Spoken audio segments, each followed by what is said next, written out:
Today, we take daily mail service for granted. But in the 1890s, it was an event when the carrier brought a letter to your front door.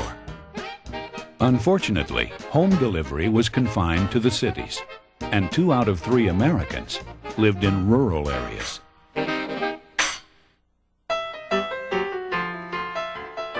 It's hard to imagine just how isolated rural Americans felt a century ago. There was no radio, no daily newspaper, often little contact with the world outside.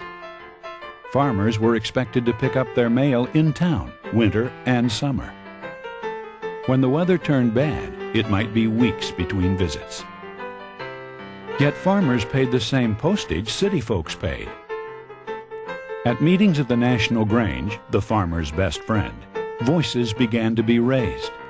It wasn't fair.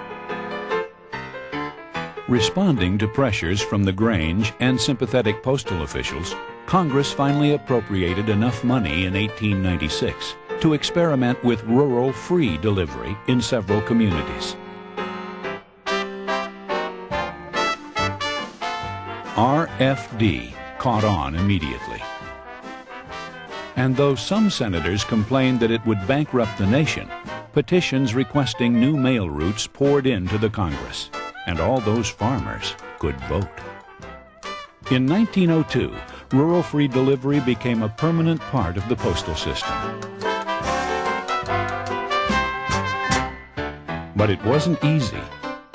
Less than 100 years ago, most of rural America was connected by only the rudest of roads. Yet rural carriers, who had to buy and maintain their own vehicles, were among the first to invest in the new horseless carriages. A 25-mile route could take a long time on roads like these. Postmasters had the power to refuse delivery to areas with impassable roads. So the farmers organized to build new ones, helping to spark a good roads movement. Its impact was felt all over the nation.